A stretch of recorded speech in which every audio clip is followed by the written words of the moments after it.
The air in the obsidian lounge was thick with the scent of expensive cologne and unspoken threats, a velvet-lined trap that only I seemed to recognize. My uniform felt like a straitjacket, the white shirt starched to a crisp that chafed against my skin as I navigated the floor. I was a ghost in a black vest, invisible to the titans of industry and crime who traded secrets over crystal flutes of champagne. I was heading toward the back to restock the linen when I saw her. Vivian Cross stood from table 4, smoothing the silk of her black evening dress with a grace that felt predatory. She whispered something into Aziel Cade's ear, a lie, no doubt, and headed toward the powder room. I followed, driven by a cold knot of dread in my stomach. The powder room was a cathedral of marble and gold leaf, silent save for the hum of the ventilation. I slipped into the shadows of the outer lounge, clutching a stack of hand towels as a prop. Vivian was there, standing before the floor-to-ceiling mirrors, adjusting her lipstick. But she wasn't alone. She held a burner phone to her ear, her reflection looking back at her with eyes like frozen chips of flint. "Everything is set," she said, her voice a low, melodic purr that made the hair on my arms stand up. "He's sitting with his back to the east window. He's focused on the menu, just like you said he would be." She paused, listening, a faint, cruel smile tugging at the corners of her mouth. "The snipers are in position?" she asked. "Good. Don't wait for the check. When the dessert spoons hit the table, take the shot. I want his blood on the white linen. It'll be a poetic end to the Cade dynasty." My breath hitched, a tiny sound that felt like a gunshot in the quiet room. Vivian's eyes snapped toward the mirror, searching for the reflections. I froze, pressing my back against the cold marble of the partition, my heart hammering against my ribs like a trapped bird. "Is someone there?" she demanded, her tone shifting from silk to steel. I waited, my eyes closed, praying to a god I hadn't spoken to in years. After a heartbeat that felt like an eternity, I heard the click of her heels as she walked toward the door. The heavy oak portal swung shut, leaving me in a silence so profound I could hear the ticking of the clock in the hallway. 60 seconds. I looked at the small notepad in my pocket. My hands were shaking so hard I could barely grip the pen. I had no weapon, no power, and no name in this world. But I had the truth, and as I scrawled 7 words onto the back of a receipt, I knew that the nobody in the white shirt was about to set the entire city on fire. The golden light of the chandeliers felt like a spotlight on my back as I stepped out from the hallway. Every click of my heels against the polished floor sounded like a countdown. My hands were shoved deep into my apron pockets, one of them white-knuckled around the small, jagged piece of paper. At table 1, the scene was a masterpiece of deception. Vivian was back in her seat, her posture as elegant as a swan's, sipping a deep red Cabernet that looked far too much like the blood she had just promised. Aziel hadn't moved.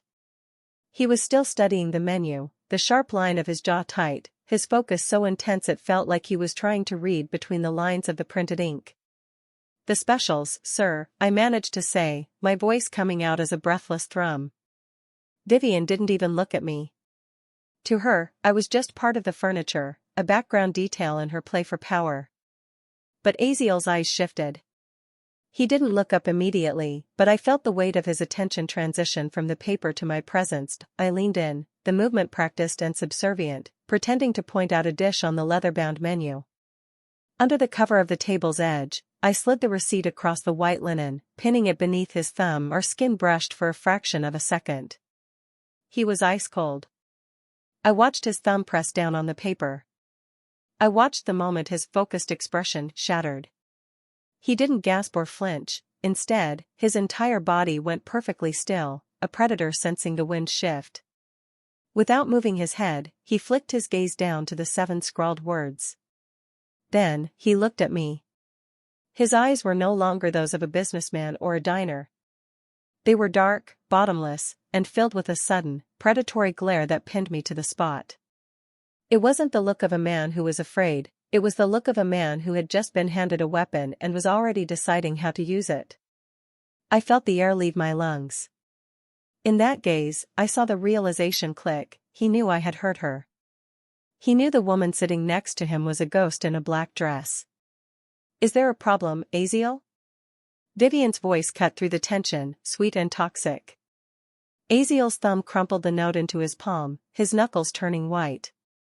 He didn't look at her. His eyes remained locked on mine, intense and terrifyingly bright. He leaned back, the mask of the evening falling away to reveal the monster beneath.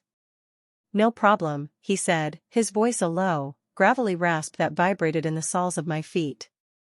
"The waitress just reminded me of something I almost forgot." The dessert spoons hadn't hit the table yet, but the clock had just run out. The air in the lounge didn't just grow cold, it turned electric. Aziel's hand remained clamped over the crushed note, his muscles coiled like a spring held at terminal tension. I could see my own reflection in his dark pupils, a wide-eyed girl in a cheap vest who had just upended the world. "Aziel?" Vivian repeated, her voice sharpening with a flicker of genuine unease. She reached out to touch his arm, her manicured nails glinting like talons. "You're acting strange. Is the service not to your liking?" Aziel didn't answer her. He didn't even look at her. His gaze remained locked on mine, a silent command for me to stay exactly where I was. Then, he did something that felt like a death sentence. He reached for his water glass and tipped it over. The crystal shattered against the floor, a sharp, ringing crack that acted as a starter's pistol. High above, the heavy chandeliers didn't just flicker, they exploded. A rhythmic thwip-thwip-thwip of suppressed gunfire tore through the ceiling, and a hail of crystal shards rained down like diamond-edged snow. Screams erupted from the surrounding tables, but the sound was quickly drowned out by the thunderous boom of a high-caliber rifle shattering the east window. Before the first shard of glass hit the carpet, a heavy, warm hand clamped around my wrist. "Move," Aziel hissed. He didn't lead me, he propelled me. With a strength that felt absolute, he yanked me toward the floor just as a row of service plates on the side table disintegrated into white dust. Vivian was on her feet, screaming, her face a mask of fury and terror as she realized the hit had been botched. "You," she shrieked, pointing a trembling finger at me. "You little..." Aziel didn't give her the chance to finish. He kicked the heavy oak table onto its side, creating a temporary barricade, and dragged me toward the shadows behind the bar. Bullets chewed into the mahogany wood behind us, spitting splinters into the air. I stumbled, my knees hitting the floor, but Aziel's grip was a vice. He hauled me up, his body shielding mine as he navigated the chaos with a terrifying, calm precision. We didn't head for the front doors where the panicked crowd was bottlenecking. Instead, he lunged for a decorative mirror-paneled wall near the kitchen. He pressed a hidden catch, and a section of the wall swung inward, a private service exit used only by the elite. "Down the stairs. Don't stop. Don't look back," he commanded, his voice slicing through the cacophony of the massacre.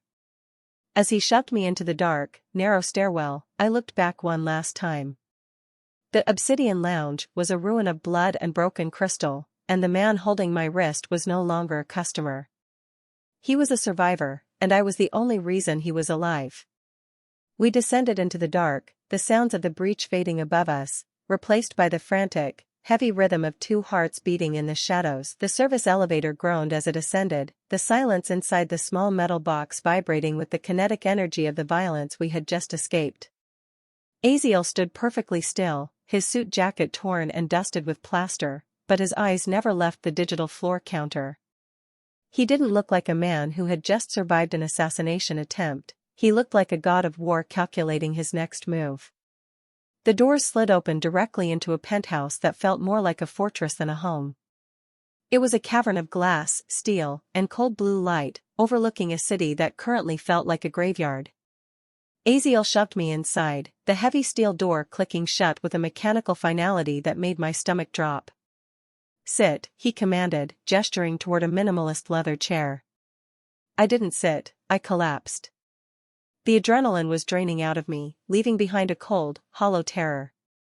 You can't keep me here," I whispered, my voice cracking. "I have a brother. I have a shift tomorrow. You have a death warrant," Aziel snapped, turning to face me. He paced the length of the room, his movements fluid and dangerous. He stopped at a console, his fingers flying across a glass keyboard. Monitors flickered to life, showing graining security feeds of the Obsidian Lounge. The police were already there, but so were men in dark suits who didn't look like cops. Vivian's people are already scrubbing the guest list. They'll find your name. They'll find your address. By morning, you'll be a headline. He walked toward me, his shadow stretching across the floor. He leaned down, placing his hands on the arms of my chair, trapping me. The scent of expensive tobacco and gunpowder clung to him. Why did you do it, Elena? Why risk your life for a man you don't know? I heard her, I said, my voice trembling. In the powder room. She was so cold about it. Like you were just a line item in a ledger. I couldn't just let it happen.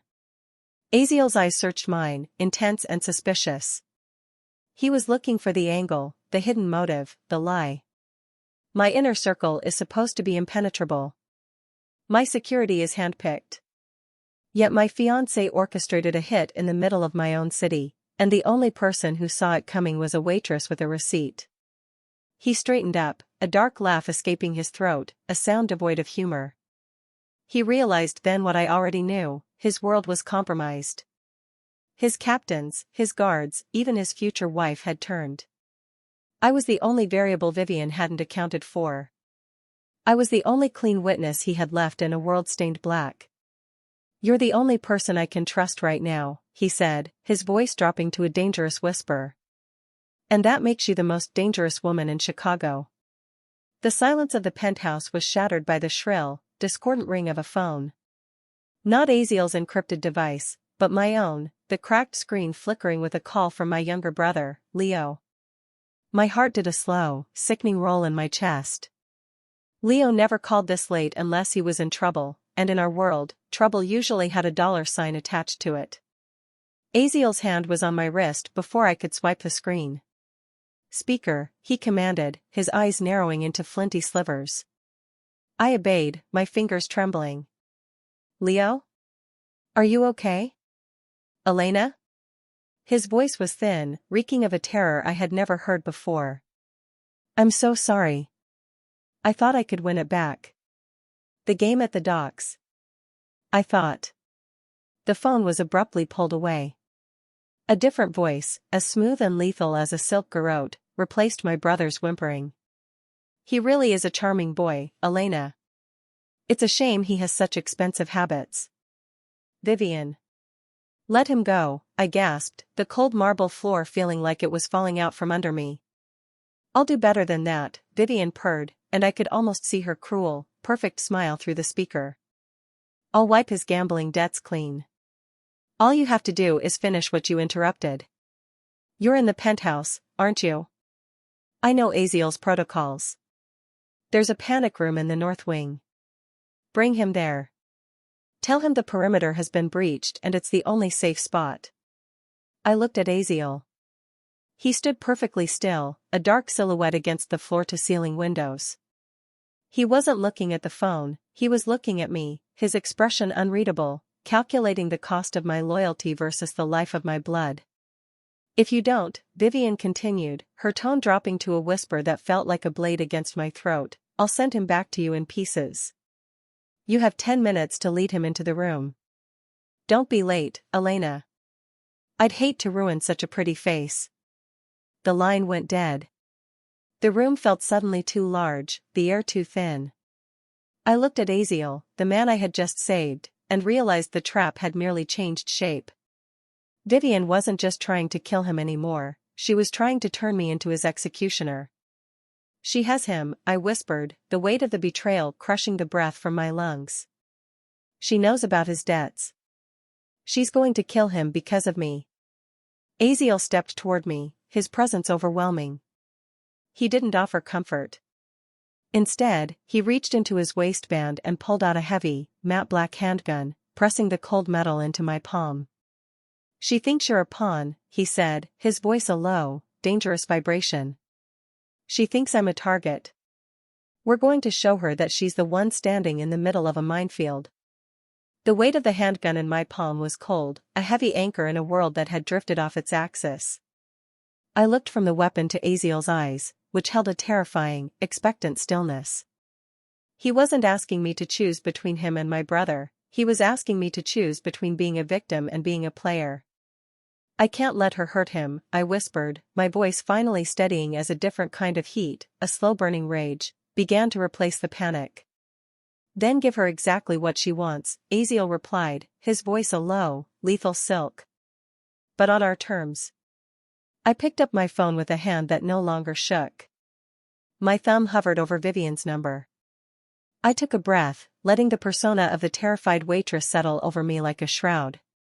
When she picked up, I let out a jagged, broken sob. Vivian? I'm doing it. We're moving now, I cried into the receiver, my eyes locked on Aziel as he began silently arming himself with a serrated blade and an extra clip. He's panicked. I told him I heard movement in the vents. We're heading to the North Wing panic room. Please, just don't hurt Leo. Good girl, Vivian cooed, the sound of her triumph dripping with condescension. 10 minutes, Elena. Don't make me disappointed. The line clicked shut. Aziel was already at the main terminal, his fingers dancing across the keys to override the building's internal sensors. He looped the security footage of the North Wing, creating a digital ghost of us walking toward the trap, while we stayed rooted in the shadows of the foyer. Now, Aziel muttered, send the message. Using an encrypted app he'd opened, I typed out the coordinates he dictated, not for the North Wing, but for the derelict textile warehouse on 4th and Main where his scanners had picked up a concentrated surge of burner phone signals. It was Vivian's staging ground, the nest where her rival syndicate allies were waiting for the word to move in. He's changed his mind. We're diverting to the 4th Street cache. The North Wing is a decoy. He's taking the gold and the ledgers there first. Move the strike team now or you'll lose him, I sent. We watched the secondary monitor. Within seconds, the heat signatures at the warehouse began to shift. Like a disturbed hornet's nest, the blips began to scramble, pouring out of the building and into waiting SUVs. They were biting the hook, abandoning their fortified position to chase a phantom version of Aziel. They're moving, I said, a strange, dark thrill racing through my veins. Aziel looked at me, a ghost of a smile touching his lips, one that didn't reach his predatory eyes. He reached out, his thumb tracing the line of my jaw. You're a natural, Elena. You just sent a wolf pack into an empty forest. He checked his watch. Now, we go to the warehouse. While they're hunting us at the docks, we're going to find your brother and burn their sanctuary to the ground.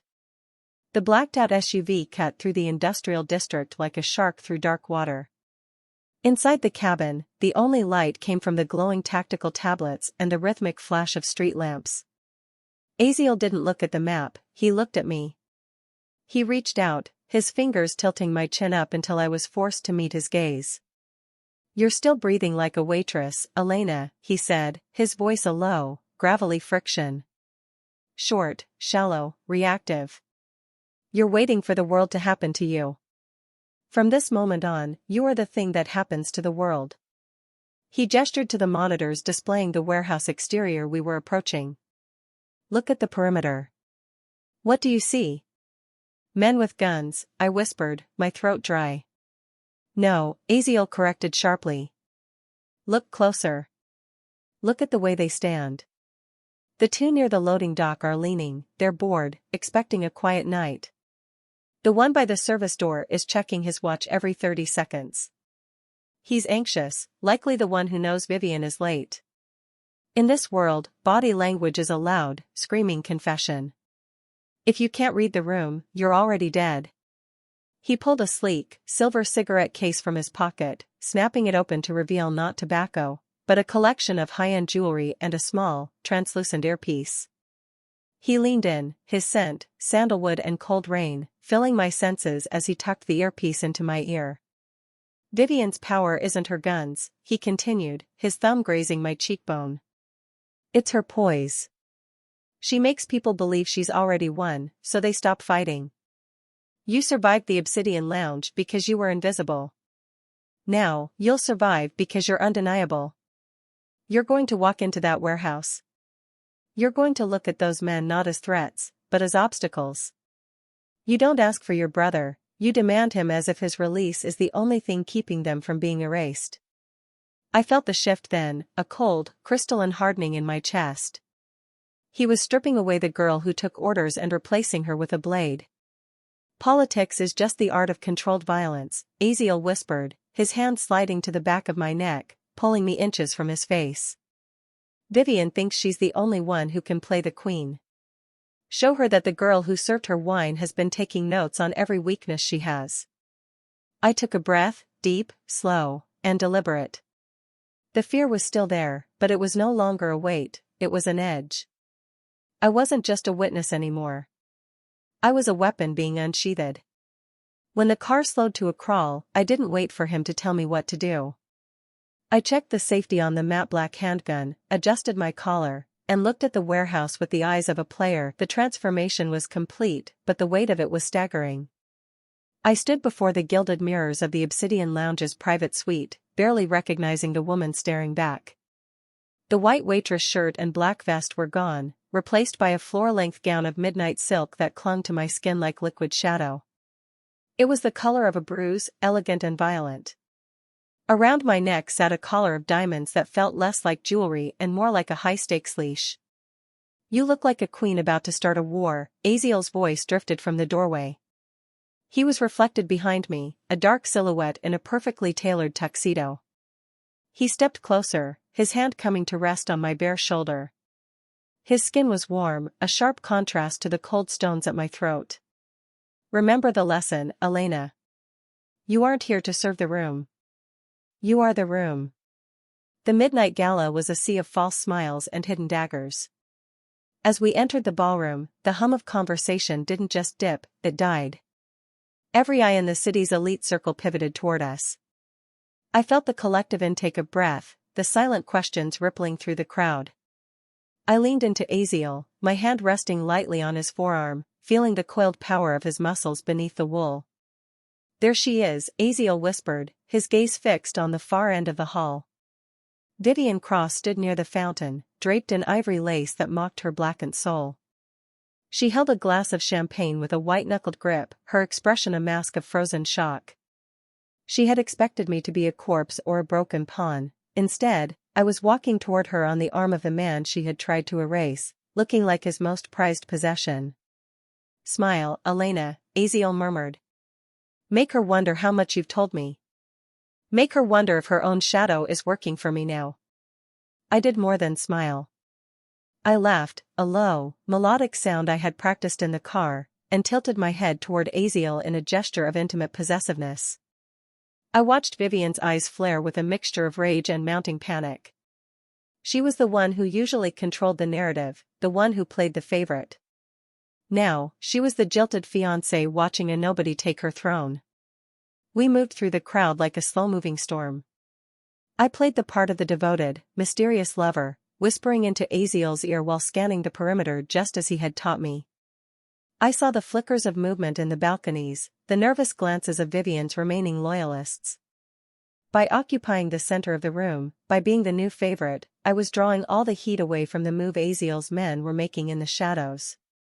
I was the distraction, a beautiful, glittering shield. And as Vivian began to cross the floor toward us, her face contorted with a desperation she couldn't hide, I realized I wasn't afraid anymore.